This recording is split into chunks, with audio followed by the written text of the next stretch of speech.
According to the latest interview with a SONY Manager, the Sony a7S III will have features that go beyond customers' expectations, but may require longer than you probably imagine. But is this really the latest interview with somebody in the know at Sony? Let's get into it. Delivering informative capability-based reviews and tutorials on camera gear, filming techniques, and content creation.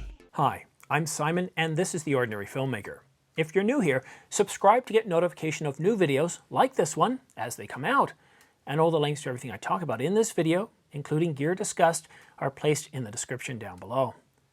But before I get into today's topic, I'm giving away a Canon 50mm f1.8 STM lens. If you'd like a chance to win it, just simply subscribe to my channel. More details can be found in the description down below. Now back to our regularly scheduled program. I found this quote today on Sony Rumors while scanning the internet for newsworthy tidbits. At first, I got very excited. According to the latest interview with a Sony Manager, the Sony a7S III will have features that go beyond customers' expectations, but may require longer than you probably imagine.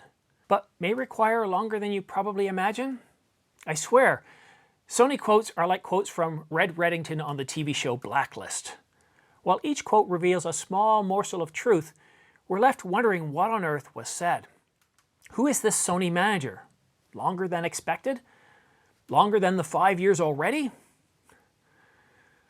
There's something very familiar about this quote though. I'm sure I've heard this one before, and that's because I have. This quote is very dated. It's from September the 27th, 2018, from a Cinema 5D interview with Yutaka Iwasaki. We are only focusing on our customers, so we want to go beyond their expectation. That's all I can say. And then of course there's this one, which is very popular, and this is where Tanaka was more or less restating what Iwasaki was saying, that the basic expectations is for things like 4K 60, 10-bit, 422, and a lot of manufacturers are doing that right now. But what I want to think in a different way and create something that goes beyond the expectations of our customers. It's easy to add 4K 60, but beyond these specs, a lot of customers have other kinds of demands, and that's what we're researching. Unfortunately, there's nothing new in this rumor attributed to Sony. All we have to go on right now is that the a7S III is under development and that 2 Sony employees have stated that the camera will exceed or go beyond expectations. The corporate message has not changed in 2 years. At first, this might seem anticlimactic, but also included in the update is a reaffirmation from Sony Rumors that the announcement will happen this month. This month being June. I hope the source is highly reliable. If true, will Sony try to upstage Canon's announcement scheduled for early July? Will Canon get wind of the announcement and try to upstage Sony, like Canon did in April by booking their virtual press conference on the same day as Sony, where Sony blinked and changed their date to April the 30th? There's only 21 days left in June, so we'll know soon enough. I want to leave you with this quote from David Heine, an electronics engineer and one of the foremost people responsible for the Amiga's impressive technology while he worked at Commodore.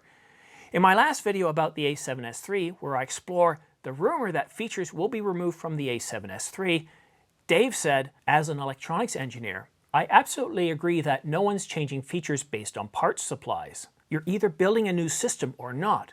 Now, Sony's so far behind on video these days, it's certainly credible that they didn't see far enough into the future when planning the a7S III or the a7 IV. Except that the Canon R5 specs didn't magically appear overnight.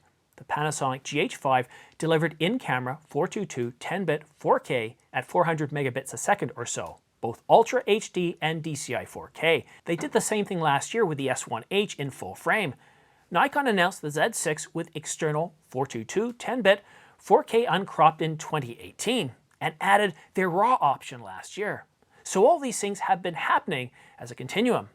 Sony can't be surprised at the competition, other than maybe the apparent conclusion that Canon's finally fixed their sensor technology issues. What do you think? Has Sony planned far enough into the future? Will Sony announce the a7S III this month? Will it overshadow the R5 and R6 announcement? Will the a7S III go beyond our expectations, and if so, how will it do that? Let me know in the comments section down below. In this episode of Behind the Scenes, I want to take a little bit look at the contest I'm having to give away this Canon EF 50mm f1.8 STM lens. All you have to do to win this is subscribe. Then I'll take all those names and I'll pick one. and we'll have a winner. But there are a few issues. And there are a few concerns. I want to be completely transparent. Should I pick the winner? Or what about coming up with a team of, let's say, 3 to 5 people that are subscribers, that are viewers of this channel, that have been viewers for some time, that have no conflict of interest. They're not interested in winning this lens. What do you guys think of that? Or do you have any other suggestions about this contest? This is my first contest, my first giveaway, and I would like to consider this to be a pilot for future giveaways. Obviously, I would love to give away the Canon 90D or 80D in my next contest, but right now I'm just trying to work out the kinks to this one, and my biggest concern is just ensuring that there is transparency. Oh, and there is one other thing. I have to come to the realization that even though we pick somebody that is a subscriber, not all of you will actually respond when I reply to comments. So what's the best way to ensure that people are aware that they've won? Now, one thing I plan on doing is as we get close to that date, a week or two away, I'll remind people that we're going to have a winner shortly and to pay attention to the videos, because I will publish a video just on it. I will put the name out there. And if after a week nobody has claimed it, or that person hasn't claimed it, then, we'll pick somebody else from the list. But those are my thoughts right now.